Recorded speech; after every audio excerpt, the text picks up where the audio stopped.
Hello, and welcome to another bonus episode of Beyond the Breakers, a podcast about shipwrecks, loss, and lessons learned from maritime disasters. This is a bonus episode, so you know who we are. We are recording this in July, but this is actually a makeup for June, where we weren't able to record anything bonus. And we'll be recording another bonus maybe the next 2 weeks for our true July bonus, maybe a movie or something like that. So how's it going, Taylor? Yeah, it's not too bad. It's weird doing this on a Tuesday morning. I had the hardest time figuring out what day of the week it was, because yesterday we had a half day at work. So a half day of class, and Katie and I had gotten tickets to Asteroid City to go see that in the theater. I want to see that. It was really good. We both really enjoyed it. We both really like Wes Anderson's movies. I think it comes out on digital on the 11th, so I think I'll just wait and do it then at this point. Yeah, it was very good. Nice. I can see why it has like mixed responses to it, but we both really enjoyed it.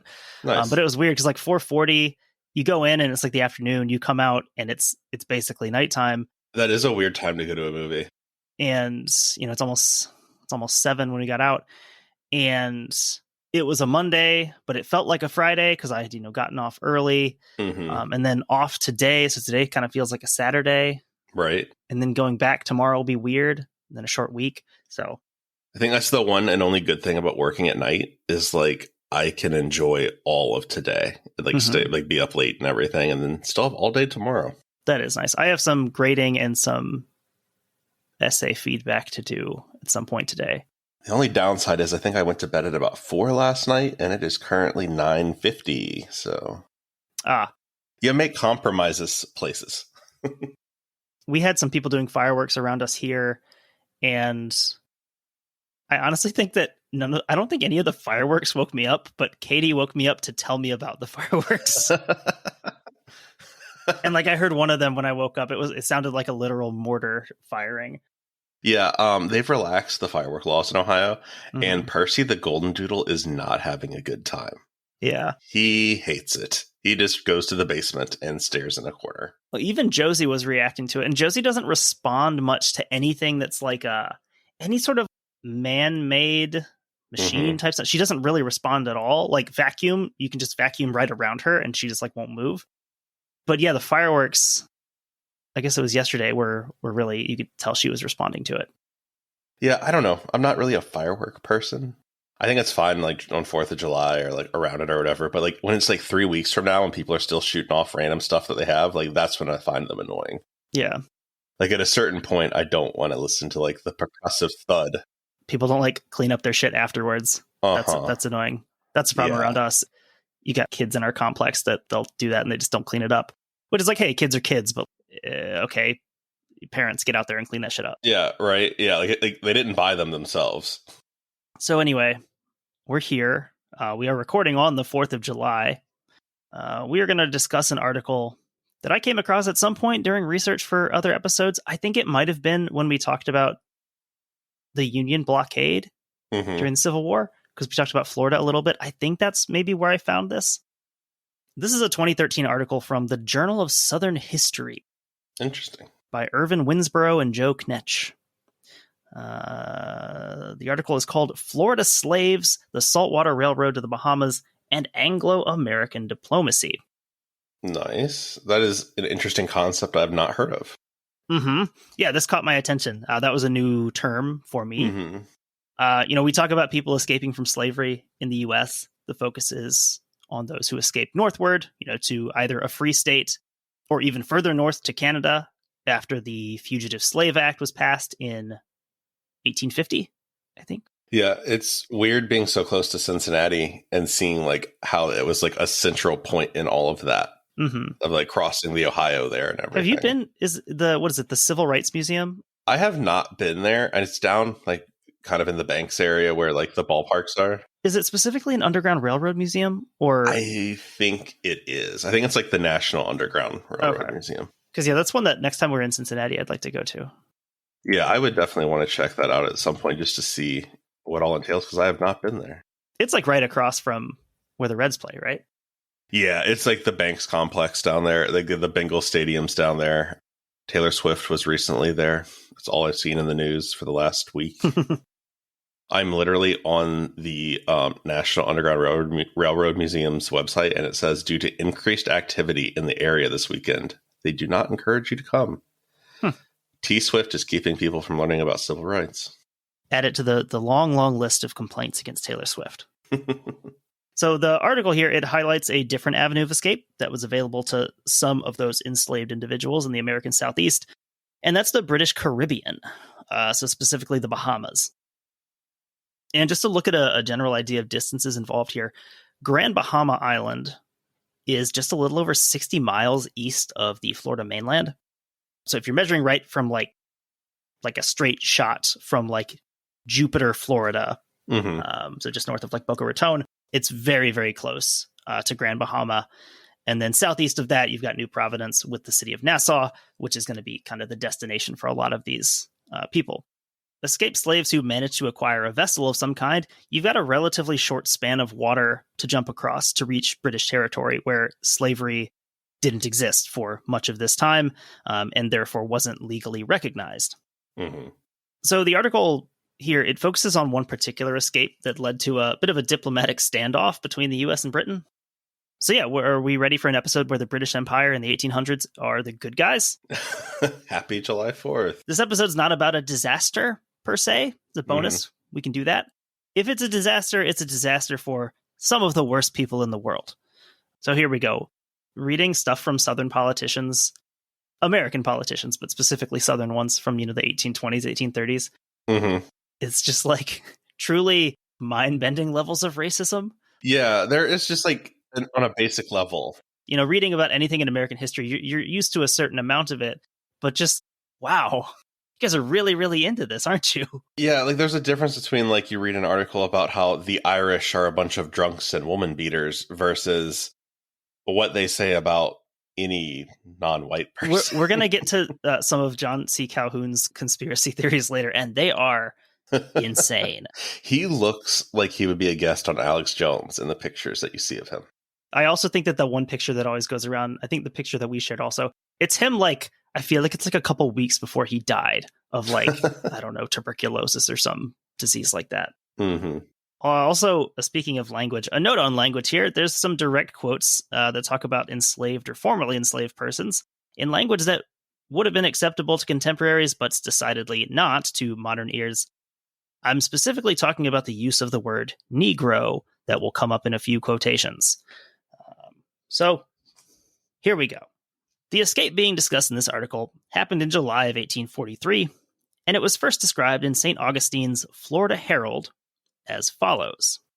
On Tuesday morning last, our city was thrown into a state of unusual excitement by the announcement that Negroes composing the crew of the U.S. transport schooner Walter M.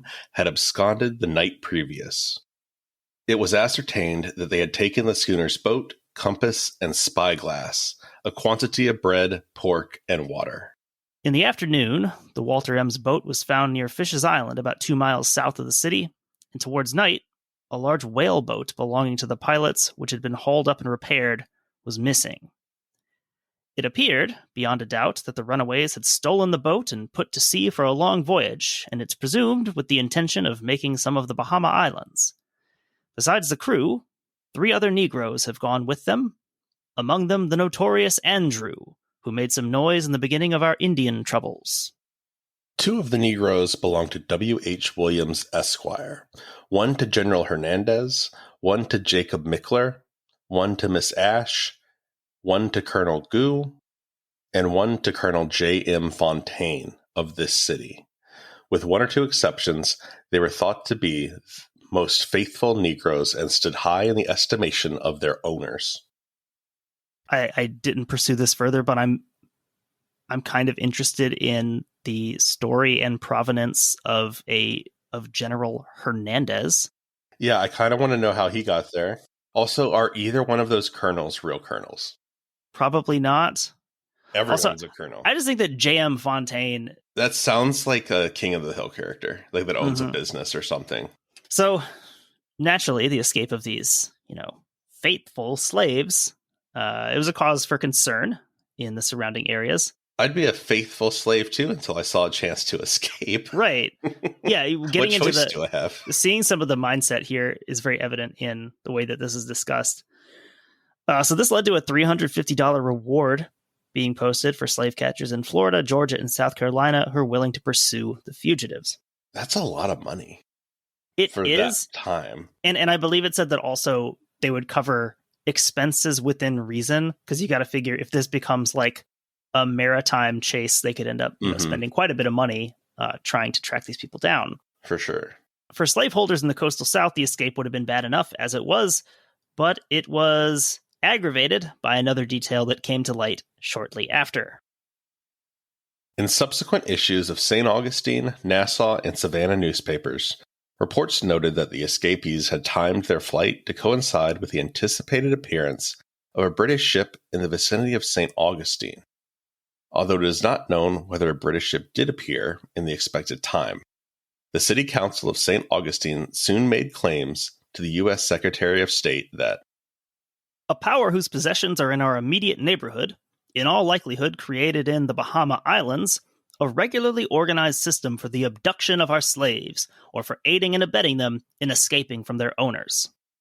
That's a crazy paragraph you just read. Well, I think it's very telling about the mindset of American slaveholders at the time. Why would my slaves, who I'm very nice to, want to escape?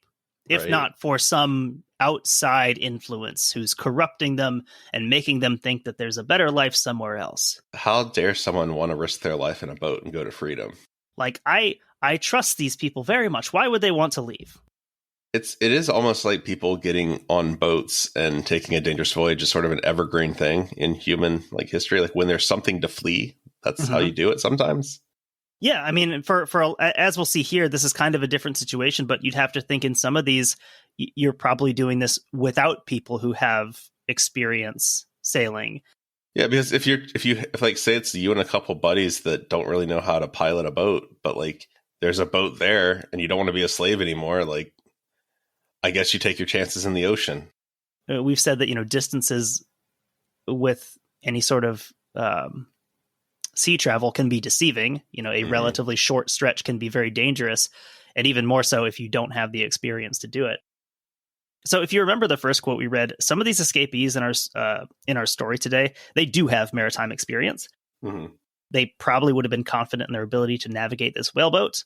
I think that would be far more common along the coastal areas of North Carolina, Virginia, South Carolina, that kind of thing. That you work in trades that are more maritime based. Yeah, this gets into one of the more interesting elements of this story.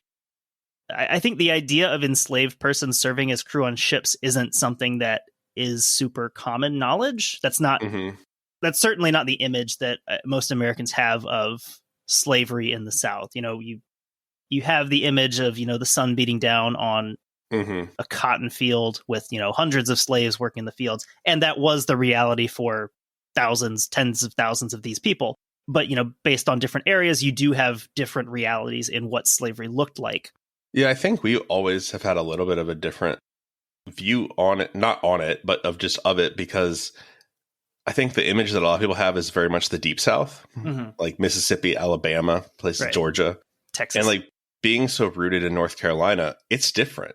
There's tobacco fields, but overall, especially where we've been, there's not a lot of cotton. That's not a crop that's really grown. There's all these other things that enslaved people were used for that. Yeah, like you said, it's not the classic image from, media that you think of.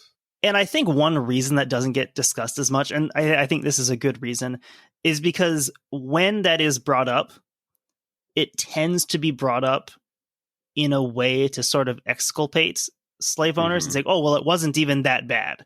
The big brutal cotton fields, that was only for some slaves. A lot of slaves had a really comfortable existence and their owners really loved them and took care of them.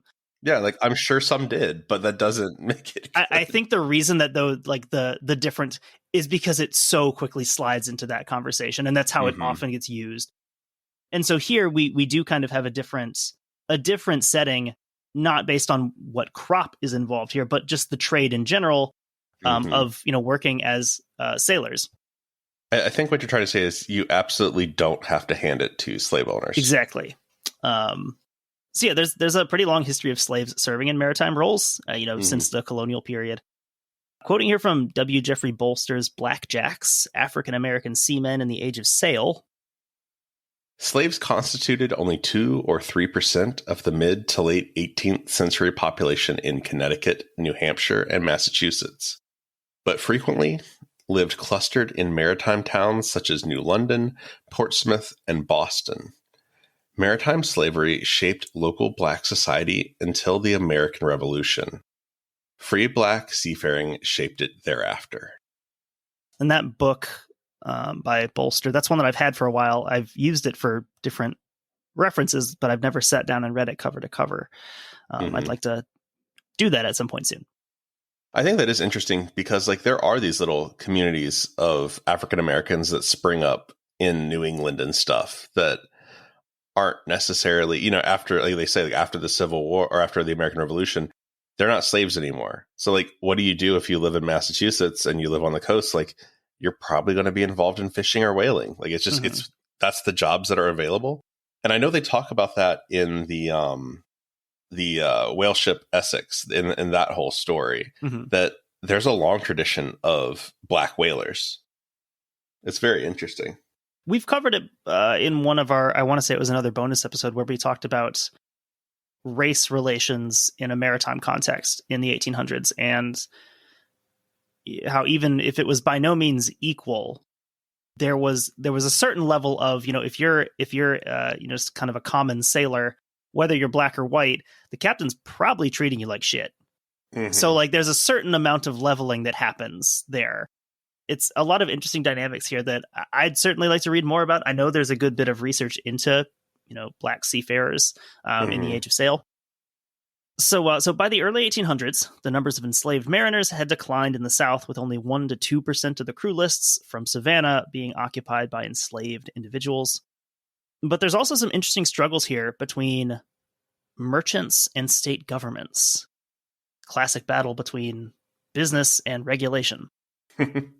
With the states seeking greater restrictions on the movement of slaves, while Southern merchants sought to preserve, I'm using the term freedom of movement. This is relatively speaking. These people are still enslaved. The merchants just want them to be able to physically go to different places. Basically, they want to be able to sail a load of cotton to Boston and not worry about the slave jumping off, correct? Exactly, because the states are trying to pass laws restricting this because they don't want to lose the manpower, or they don't want to risk losing the manpower. That has to be weird in a way, too, because you literally can't sail to another country with a crew like that.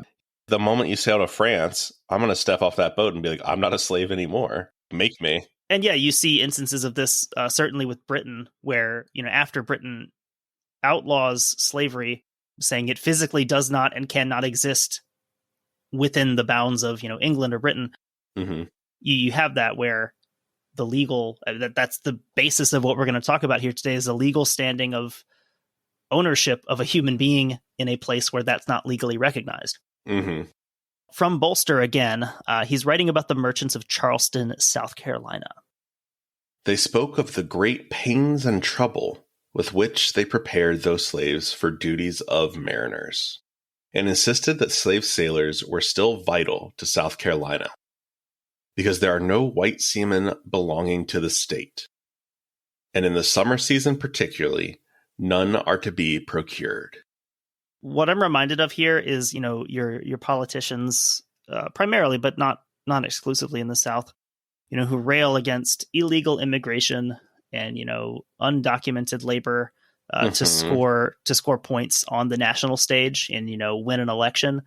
And then you see local business owners, farm owners, being like, what the hell? Where are all of my people? I need this labor force. Yeah, I was listening to Trash Future, and they're talking about this, that the UK has cracked down on a lot of their migrant labor and some of the conditions that their migrant labor works under. And it's very similar to what goes on here, but it's the most vulnerable people being taken advantage of constantly. So it's very interesting. Here we have that you have a lot of these situations reading about this time period where you have kind of the words on the page make it seem like this is like a liberal standpoint of, oh, these people should be allowed to work in these fields, when like it's done for a very cold and calculating practical reason. It has nothing to do with the morals of it. It's everything to do with wanting to make more money. Or like how now we do the thing where it'll be like Mothers for Liberty, but really it's like an anti-trans group or something like that. Exactly. It's funny reading more and more history, and especially primary sources. You kind of start to realize that like none of this is new.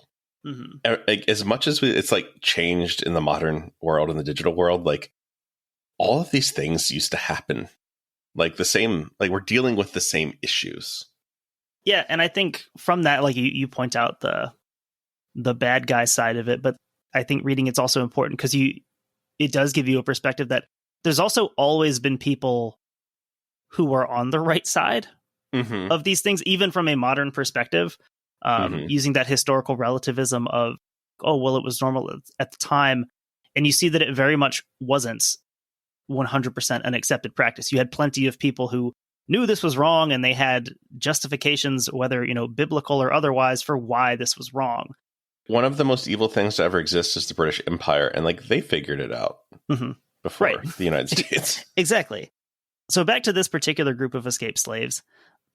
It appears the plan had been to simply take the Walter M's boat directly to the Bahamas, mm-hmm.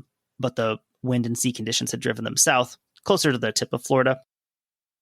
And they had commandeered that second vessel to make their escape. So, elsewhere, we're kind of expanding out here to some international discussions that will come to play a major role in this story. As of right now, they're unrelated, but they will become closely entwined. So the relationship between Britain and escaped slaves, this had been a point of contention since the American Revolution. Mm-hmm. Britain had offered incentives for slaves to run away from their masters. If they would abandon their masters, that was basically harm enough to the Americans that it warranted, giving them their freedom. And that was even before slavery had been fully abolished in the British Empire. We talked about that, I think, in the Prison Hulks episode, mm-hmm. How much that angered Americans that, you're playing dirty here by offering our slaves freedom. So naturally, this was a situation that worried slaveholders in the South, always concerned about that possibility of a slave uprising, especially in the decades following the Haitian Revolution. A revolution in Haiti is something I'd like to learn more about, because every source I see talks about how absolutely terrifying this is through like all of the southern United States. This is going to happen. Yeah. And you have to wonder like how much they kept that on the down low from their slaves. Like, mm-hmm. that that's not something that they wanted stories to be told about or to be seen as like an inspirational act. You probably don't want your slaves to know that the streets of Charleston could run red with slave owners' blood. Yeah, I think that would be bad for them. So enter George Hamilton Gordon, 4th Earl of Aberdeen, British Foreign Secretary in London. So he was concerned with establishing protocols for the treatment of fugitive slaves in British territories. He's not coming into this from a humanitarian perspective. He's coming mm-hmm. into it from I want to make sure that I have my ass covered when this inevitably comes up. I want mm-hmm. to know exactly what we're going to do with this. I want the protocol hammered down. So he's planning ahead. In particular, Aberdeen noted the lack of legal provisions for the return of such individuals when they had committed a crime in their homeland. Aberdeen argued that under the current treaty obligations, only crimes of a serious nature, such as murder, robbery, arson, and forgery, commanded extradition. Fleeing from slavery was not a crime under British law, and therefore escaped slaves arriving in British territories like Canada and the Bahamas could not be claimed by their masters. What that reminded me of was, it's something I've seen before. I don't know the actual legal status or the exceptions to this, but how in France, attempting to escape from prison is not in itself a crime. Because it's like what you're supposed to do. It's like a natural human instinct. So like, unless you commit some additional crime, like murder or assault in the process, it doesn't aggravate your sentence or I can kind of respect that, actually. Like, yeah, like if you can escape without hurting anybody, like, good for you. The whole story centers around the idea that Britain is not going to Britain's not going to respect something being considered a crime if they don't consider it a crime.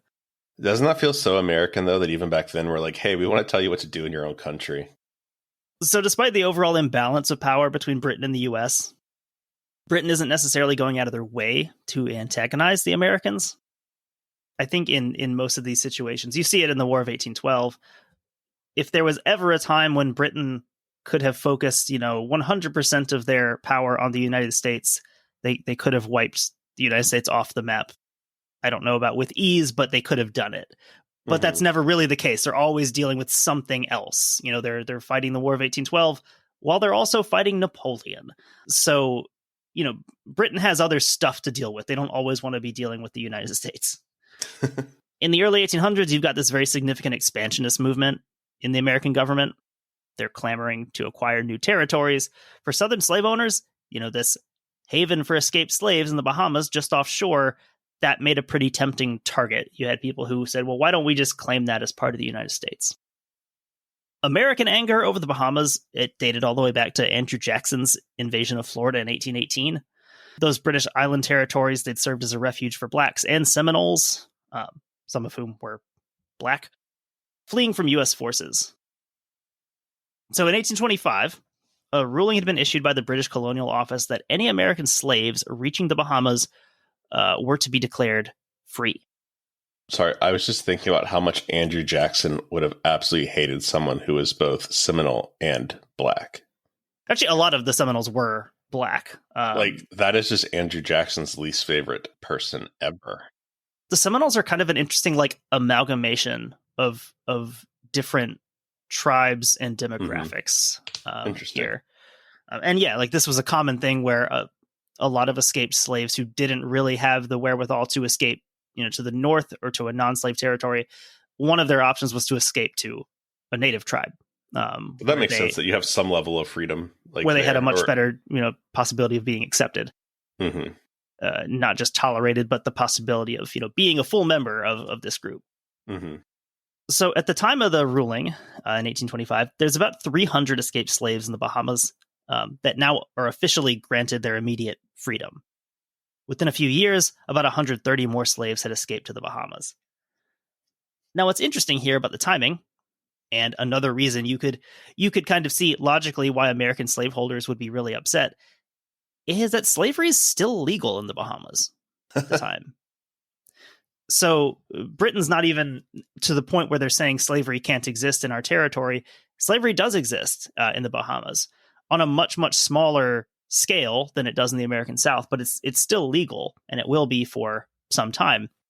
I mean, I feel like we do the same thing here, though, eventually, where you can't bring new ones in, but you can keep what you have, and their descendants are. That's already happened, actually, at this point. Has it? I couldn't have told you when that actually happened. I think it was 1807. Britain bans the slave trade, and then I think we follow in 1808, saying you can't bring new slaves into the country. So here we have this situation where Americans kind of feel that Britain is just doing this on purpose to make Americans angry. They have no opposition to slavery itself. They just want to, free our slaves to piss us off. Slavery was legal in Britain's colonies until 1833, when it was formally abolished. I think that was a gradual abolition of slavery. I don't think it was an immediate thing. I really hope, though, that Britain was just like, it's our colony. We'll do what we want. Thanks to the U.S. And that's basically what we're going to see here. Quoting here, by the 1840s, the Bahamas had more liberated or escaped slaves than any British colony in the Caribbean. Separate from the abolition of slavery itself, here we go. Britain had abolished the slave trade in 1807, and they'd routinely used that as a rationale to board foreign vessels under, quote, right of search naval policies. It is interesting that Britain is using this power to interdict trade traffic and stuff. Kind of like with any law that's passed for a good reason, you could see there is always a possibility that, you could abuse this for sure. Well, sometimes things conveniently align, right? Like your desire as a politician might align with what's objectively good, but you could still do it for the wrong reasons, I suppose. If I'm an American slave owner in the South, my first argument is going to be, well, Britain could use this logic to board any vessel if they're saying that it could contain slaves. and especially if that's at the discretion of, the captain of the vessel. Americans saw this, basically as Britain just bullying their weaker competition, but Britain asserted that these actions were necessary to prevent slave trafficking. So, again, they're both right. Good guy Britain. So the 1842 Amistad case also plays a role in our main story today. I'd really love to do an episode about the Amistad. That would be fun. Probably maybe one similar to this, more of a bonus. Yeah, we could watch the movie. Type topic. Because the captives who'd revolted aboard the Amistad were held to have been illegally confined, none of their actions taken to escape confinement were considered criminal acts. And it was John Quincy Adams who argued in their favor for that case, one of his big wins. So there's a similar case, though, one that I wasn't familiar with, and this is the U.S. vessel Creole, which had seen a slave uprising in 1841 in which a slave master was killed, and the 135 slaves made course for Nassau. Britain refused to return the fugitives, though they did initially charge 19 of them with mutiny. So this will get into some of the legalese, but it basically comes down to Britain's not going to prosecute or return any of these slaves unless they've done something that they consider a crime. And here is an application of that, saying, well, mutiny is a crime. That is something that we recognize. So we will prosecute them for mutiny and see where this goes. An admiralty court ultimately ruled that the use of force had been justified in gaining their freedom as they'd been illegally held captive. Interesting. So it's like a self-defense argument, basically? Sort of. I think basically just undercutting the concept of mutiny.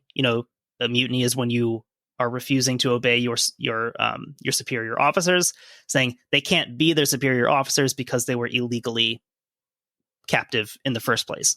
So. Right, yeah, they're committing a crime to escape something being done to them, essentially. So the Creole affair really, really angered the American South, namely John C. Calhoun. Our boy. The guy that we hate and everyone should too. He declared the implications of the Creole affair shocking and outrageous, and of greater magnitude to the section of the Union more immediately interested. U.S. Secretary of State Daniel Webster. That Daniel Webster? Yeah, that one. The one. He complained that the liberation of the slaves was illegal as the ship was operating under U.S. jurisdiction. Britain's counterclaim, basically was that the ship had been in international waters, so U.S. law didn't apply. Fair. The issue of fugitive slaves continues to be a diplomatic annoyance for both sides, resulting in kind of a compromise between Aberdeen and U.S. President / slaveholder John Tyler. The resulting treaty avoided any real straightforward promises to return fugitive slaves in exchange for settling some of the border disputes between the U.S. and Canadian territory. The document included a vaguely worded promise in Article 10 to resolve matters upon mutual requisitions and to deliver up to justice fugitives upon the issuance of warrants by presiding jurists. But the treaty otherwise sidestepped the thorny issue. So my understanding of this, there's a lot of back and forth here that I'm kind of cutting through, is that there's sort of this general promise to say we will look into it, kind of on a case-by-case basis. Mm-hmm.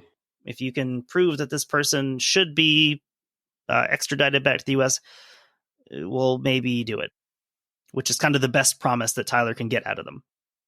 John Quincy Adams, recently of Amistad fame, and former president at this point, was one who saw this attempt to compromise between freedom and slavery for the ultimate non-solution that it was. And he'd become even more concerned about this with the appointment of John C. Calhoun as Secretary of State later on. It is interesting watching the pre-Civil War era politics that happens from the 40s to the beginning of the Civil War. That so many people know it's coming. It's not a surprise, when all of that happens. There's so many people, and no one actually does anything about it. This is not something you can compromise on. You can't compromise on freedom for these enslaved individuals. That's not something that will work half and half. So, stepping back from these political negotiations, the article takes us back on the ground in Florida with our 7 escaped slaves. Or rather, on the ground in the Bahamas, I guess, technically. Subsequent stories began to find new details of the story, including the murder of local German immigrant John Henry Gareen, allegedly committed by the escapees. By October of 1843, the story had expanded in depth and acquired a detailed graphic nature. The Southern leaders and newspapers had further sensationalized the story by demanding that Florida Governor Richard K. Call invoke international treaty obligations. To buttress that demand, the papers detailed the presumed chain of evidence leading up to the murder through the eyes of Gareen's daughter. Lurid details aside, evidence was lacking, leading the Nassau Royal Gazette to echo the British government's stance on the matter. From their landing here, they are now free men, and unless they have committed some crimes, cannot, we believe, be further molested, as far as the late treaty goes. So here we'll get into some fun back and forth about what America expects versus what America gets on an international stage in the 1840s. So warrants for murder were issued for the 7 escapees, and it fell to U.S. Marshal for the Southern District of Florida, Joseph B. Brown, to go about obtaining their retrieval. So cutting through some of that legal back and forth, British authorities in the Bahamas were not really interested in turning over individuals on their territory because of warrants issued in the territory of Florida. Yeah, I can't imagine they would care that much. It's not even a state. The governor of the Bahamas, Francis, and I think his name is supposed to be pronounced Coburn, is how this is traditionally pronounced, determined that the men would only be arrested after a public hearing and the issuing of a local warrant in Nassau in accordance with British law. I feel like this guy, you probably don't become a royal governor without having some connections. So I imagine he just wants nothing to do with anyone from the state of Florida. Like, he probably thinks he is just better than them. I'm just imagining like a U.S. Marshal just walking into a courtroom, having to talk to a royal governor, and any semblance, any thought that he's possibly going to get what he wants out of this situation. Right. So the article highlights the nature of Black society in the Bahamas, which it forced a radically different interaction with the British upper class than what you had in the American South. By the time U.S. officials were pursuing the Florida fugitives, the Crown and lesser officials had openly recognized the value of the Black majority in the Bahamas as a class of devoted subjects, and local imperial practices allowed Blacks to own land, have access to education, and legally marry. Black Bahamians had grown strong enough in their collective efforts to pressure London for civil and human rights unknown in the antebellum South. Even if the white ruling class held racial beliefs similar to those of nearby American Southerners, the non-plantation form of slavery in the isolated archipelago resulted in greater autonomy and de facto rights for Blacks. I think that's interesting. Basically, like forced proximity, right? Like you have to live with these people. You can't do the things that you do in the Deep South and in the Southern plantations because you like actually have to live with these people, and there's just so many more of them than you. It's interesting to see the race relations here, where you have a more isolated situation compared to how things develop, say, in South Africa. But yeah, you definitely do see a very different society developing based somewhat just on pragmatism, saying, well, this has to work. We need this colony to work and function. Yeah, and I suppose some of that has to do with I'm not an expert on the Bahamas, but I don't know that they're known for like their natural resources or their like plantations and farming. It's almost like there's nothing to exploit except that we need this piece of land for political and economic reasons. Is like in our best interest to have positive relations with the people that live there. I think that quote also makes a good point. Sure, did the rich white people in the Bahamas probably have the exact same views as the rich white people in the South? Absolutely. That's not really up for debate. So the government of the Bahamas was given a lot of leeway by the British colonial government, and that was done through the local Nassau Assembly, which reflected local interests. Those local interests were influenced by the fact that the population of the islands was roughly 2,000 whites to 10,000 Black residents. So even if British officials they don't feel, even if they don't feel any moral motivation to support the interest of escaped slaves, you can see why there would be a practical one. Mm-hmm. How they treat these escaped slaves is going to be a big point of concern for this overwhelmingly black population. So our U.S. Marshal Brown, he presented the indictments during court proceedings on December 28th, fully expecting the indictments to be taken as evidence enough for the 7 men to be turned over to his custody. The court did not agree that this was evidence of a crime, saying no depositions, this is quoting from the article, no depositions had been offered into evidence, no witnesses presented, and no other viva voce evidence of any kind placed before the court. Quoting here from the Chief Justice, who is involved with the case. Had any such evidence been offered to us, we would, of course, have considered ourselves bound to receive it, and to issue our warrant for apprehending the offenders. It is not enough to know that the American jury thought the parties guilty. We ought to know the grounds upon which they thought them guilty. Yeah, and I like how his ruling is basically, you can't just come in here with a piece of paper that says they're guilty and expect me to give them to you. Like, that's not how this works. It's like me taking my Burger King cardboard crown and saying I'm the king of the intersection. That's not how any of this works. So Brown's efforts were unsuccessful, and he returned to Key West on January 3rd without the 7 men he'd been sent to retrieve. Brown's efforts were praised in local papers, depicting him as acting with, quote, great prudence, zeal, and discretion. How do they know? I don't know what discretion even means in this context. Not creating an international incident.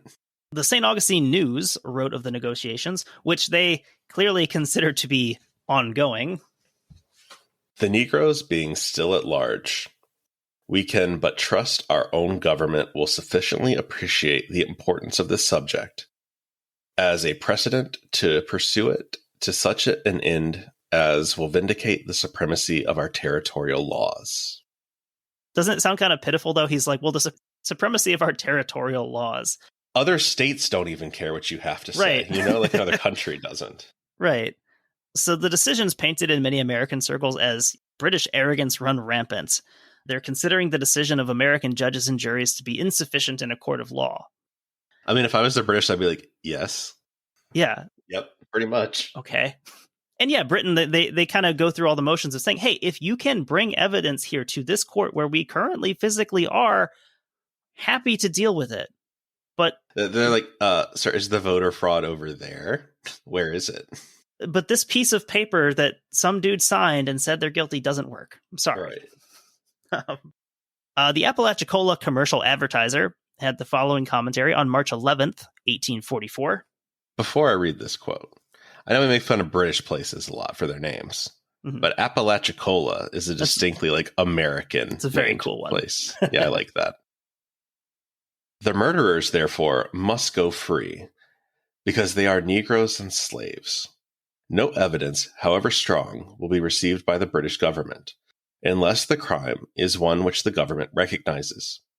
The treaty is a mere nullity, and all the fair promises and engagements of Lord Ashburton a mere pretense. This is a tone that we see a lot from American white people today of, oh, well, of course, this person who's a minority, they get whatever they want. Of course, if they were a white person, they'd be, clapped in irons and thrown in prison. Fortunately for them, I guess the Supreme Court just took care of that. Oh, well, of course they're going to go free because they're black and they're slaves. It's like, it's evergreen. This, I'm telling you, nothing's new. So by this point, Calhoun has replaced Abel Upshur as Secretary of State. And this is where it gets really fun. Calhoun had this to say regarding the legal status of the escaped individuals in the Bahamas. It is England, not we, that has made the change in the condition of the Negro portion of her population, which has led to the difficulty, and we have the right to insist that she shall adopt such proper precautions as to prevent the change from injuriously affecting our rights or security. Is he saying that Britain's too nice to black people? He's saying that, well, if you're going to change your laws over there, you need to make sure that it doesn't negatively affect us. I don't think that's how that works. It's a very American outlook, I think. That is not how that works. But also a very modern outlook, the idea that giving freedom to one group of people threatens my personal rights or security. Mm-hmm. Trans rights is a huge issue recently. And, the idea that granting someone, the same rights and abilities that you'd give to anyone else takes away from my personal freedom is, this is the same argument here. But how will I know I'm better than them if I don't have more rights than them? Calhoun's ideas went even further, with him accusing Britain of fomenting, quote, a war between races of the most deadly and desolating character, of the colored races of all hues, against the white. Holy crap. Yeah, this is what I was talking about. Yeah, you're used to racism in like American history. Reading this, what the fuck are you talking about? This sounds like Sean Hannity talking about Black Lives Matter. Britain, the British Empire? You think they're starting a race war against the whites? What? They're literally fighting a race war against every hue. They're the whites. That's them. Yeah, they're like the king whites. I got to drop in the lines from In Bruges when they're talking about the race war. This ain't gonna be a war where you pick your side. Your side's already picked for you. I don't know whose side I'm fighting on. I'm fighting with the blacks. Whites are gonna get their heads kicked in. You don't decide this shit, man. Well, who are the half-cats gonna fight with? With the blacks, man. That's obvious. But what about the Pakistanis? The blacks. What about... Think about it. What about the Vietnamese? The blacks. Well, I'm definitely fighting with the blacks if they got the Vietnamese. Yeah, that's not just racist, but insane is what we're talking about. This is like pure 1830s, 1840s American Southern racism. Not a former president saying crazy shit to the media. Or although I guess Calhoun was just a vice president. Oh, that's right. Yeah. Fortunately. Well, and that's also the weird thing is I was reading a little bit about this. I don't know as much about this period of history, but looking at this in retrospect, you'd assume that Calhoun's super racist, Andrew Jackson's super racist. You'd think they'd be friends, and they're not. They did not bond over that. It's just interesting to see that when you're up closer to something, you can kind of parse out the differences of like, oh, well, this person thinks this and this thinks this. Whereas you look back through history, painting with a broad brush, you kind of wonder why you guys seem like you'd be buddies. You think that, but then I think about people at work who I objectively share so many common interests with, but I'm also like, I can't stand to be around you. Well, I mean, in politics now, it's like you look at DeSantis supporters and Trump supporters. You probably believe most of the same things. This is just one of you, for some reason, is inspired by Ron DeSantis. I don't know. Well, and then it's like everyone hates Ted Cruz. Yeah, exactly. Everyone hates Ted Cruz. Calhoun is saying basically Britain is going to use their mastery of the colored races to cut out all their white competition and become masters of the entire world. What? Yeah, Calhoun absolutely not out of place as like a blue check on Twitter or Truth Social, one of our various other places. Yeah, this is what I'm talking about here. The racism is expected at this point. That's not even the noteworthy part of this. It's the global conspiracy brain that is kind of the shocking part of this to the modern reader. You expect Calhoun would have loved the internet. Yeah, you expect John C. Calhoun to say the most racist shit imaginable, but this is just bananas. So Calhoun was further frustrated when Aberdeen directly recognized that Article 10 of the Webster-Ashburton Treaty would just never be allowed to justify the wholesale return of fugitive slaves, while also expressing that he may not have personally agreed with the judge's ruling in the matter of these 7 slaves. So Aberdeen basically says, hey, like, I think the judge made the wrong decision, but he's the judge. And that's like an easy way, though, to be like, oh, yeah, I don't want to do this, but the boss is making me do that. Like, like when you're a manager and you have to tell like the frontline people something bad, and you're like, hey, this isn't coming from me. This is coming from the boss. Yeah, this is coming from the judge. So like, I don't know, man. Hey, I just know we have to work Saturday. Sorry. Mm-hmm. But then, also being very, very clear about the idea that like, what do you think is going to happen here? Mm-hmm. Like, do you think that this Article 10 of this treaty is going to send 500 people back to you from the Bahamas? I kind of have to think that like some of the January 6th defendants, like the judge had to ask similar questions, like, what did you think was going to happen? Yeah, like I just want you to tell me. Walk me through that. What did you think was going to happen here? So Calhoun wrote on this matter. He indeed disavows the opinion of the Nassau judges and declares that the argument and illustration of the court was not adopted by him. And consequently, as far as the government was concerned, no inference like that on which my dispatch dwelt could be drawn from it. So no progress is made by the time that Calhoun left office in March of 1845. Again, this is very much a settled thing on the British side. Is this like Calhoun's special project? Like while he's vice president? He's got other things he's dealing with also. Like, they like let Kamala Harris go do stuff every once in a while just to like get her out and about. This is John C. Calhoun's project. I mean, I know like vice presidents have varying levels of like authority. Like Dick Cheney invaded a couple countries. And then like Kamala, they like trot her out every so often just to be like, look, she exists. Deploying her to like an ice cream stand to like take pictures with kids. Like I feel like that's what you're getting. Taking advantage of her personality. Yeah, so at the same time, you've got some other more pressing issues that the general public is more focused on. Expansion into Oregon, California, the rest of what's going to become the Western United States. The fun stuff. Yeah, you've got a lot of people who are much more concerned about what can we take from Mexico rather than, what's the status with Britain. There's so much westward movement. Like, I mean, when's the Donner Party? Is that like the mid 40s? It's like 1847. Yeah. So like, that's all this time where like, that's like the hot thing. Mm-hmm. Like that's the Bitcoin of its day, right? Go out west and get rich. Yeah. The winter of 1846 to 47 for the Donners. So yeah, like this whole article focuses on it and it kind of paints it as this big international thing. And it really wasn't in the grand scheme of things. Mm-hmm. But the argument really just coming down to questions of jurisdiction and where is the authority here?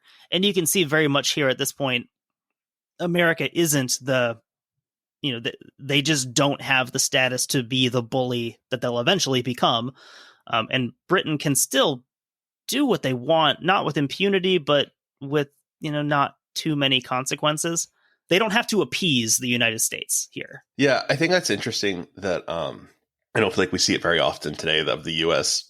negotiating not as a peer and not as like kind of being on top, but very much being like the second person doing the negotiations. So it's interesting seeing that here. Yeah, to see like a nation just being able to tell the United States no. And that's basically the end of it. Being able to tell them no, and that's right. That's the end of it. Because now, if someone says no, like what happens? It's like, are you sure? Yeah. So it's like, oh, so you do want a new president? I see. Okay. Yeah. It's just very interesting, like seeing them not be able to do that. You are hiding weapons of mass destruction. I see. Show us where the Al-Qaeda is. So the 7 in question, they retained their freedom, and no further legal consequences came of their escape. I don't know what happened to them. I don't know what they got up to after that. But like their names are documented, so that's probably available information. The route to the Bahamas continued to attract escaped slaves, right up until the Civil War. The article ends with an assessment of the overall narrative of those who escaped from slavery. The writers point out that there's pretty long documentation of escapes to the north and even to native tribes in Florida and out west. But there's also significant documentation to be done regarding the third pathway from Texas to Mexico is one that they point out as interesting, an avenue for some of the slaves from Texas. I mean, it makes sense, right? Like that's a long way to get to Canada. Mm-hmm. Well, yeah, and with slavery wasn't legal in Mexico, so you had that issue. During like the Texas Revolution, you did have slaves who would abandon their masters for a very good reason and go somewhere where they wouldn't be enslaved. Right. And so they proposed the Saltwater Railroad as the fourth pathway worthy of discussion as part of a, quote, shifting of focus away from the traditional historic geographies of flight to the American North. Yeah, that is interesting because I don't think, I know in school, I mean, obviously you talk about, the Underground Railroad and things like that. And really like escaping north is the whole thing. Like, right, like you get across the Ohio River, you follow the drinking gourd, that kind of thing. But you don't ever talk about this. And like, there's so many interesting stories that are only made possible because of these other avenues of escape. Like like with anything now, whether it's refugees in shipwrecks and things like that, or whether it's, like what constantly goes on in Palestine and what's going on right now with Israel raiding Jenin. There's always these stories, and like you never want to undercut the importance of one or the other. And so same thing here. I don't think it's their intention to undercut the significance of the classic Underground Railroad. But more just the fact that, there was only a small subset of slaves that was even a feasible option for. And so, yeah, that leaves you kind of with these slaves in the Deep South in Florida, where that was never a realistic possibility. But there's this other avenue available that would have been taken advantage of, which is cool. Yeah, it's not something I'd ever thought of as a way for people to escape slavery. Yeah, and it's interesting looking at it as escaping from the U.S. versus fleeing, North Africa now, like we're seeing. Like, it's weird. It's weird seeing the roles kind of flipped and how people justified it, like the cruelty towards those people. Like, it's very interesting seeing it rationalized from an American point of view. It's really easy, I think, to watch like the headlines now and be like, oh, well, we would never do that. And it's like, boy, would we. Well, yeah, because a lot of the same arguments are used. It's like, well, they're breaking the law, and that's the end of story. And, there's many cases throughout history where that is not the end of story. We would say that there's complicating factors there. With immigration, you hear a lot of, well, they should just come the right way. And it's like, for a lot of them, that's either impossible, or it would take long enough to, put them at further risk back where they're coming from. Yeah, like when the system is broken, I just don't think you can expect people to participate in the system. So that's our talk about article. Again, that article that we just discussed. It's by Irvin Winsboro and Joe Knetsch. It's from 2013 in the Journal of Southern History. It's called Florida Slaves, the Saltwater Railroad to the Bahamas, and Anglo-American Diplomacy. So with that, I guess that's a wrap on our bonus. We'll get this one edited and out the next few days, probably. I'll be kind of busy with school stuff, but I'll find some time for it. And then we'll get another bonus recorded, maybe a movie or something. I've got a few other articles also that we'll discuss at some point. But thank you for listening. Thank you for supporting us on Patreon if you're listening to this episode. And we will talk to you all soon.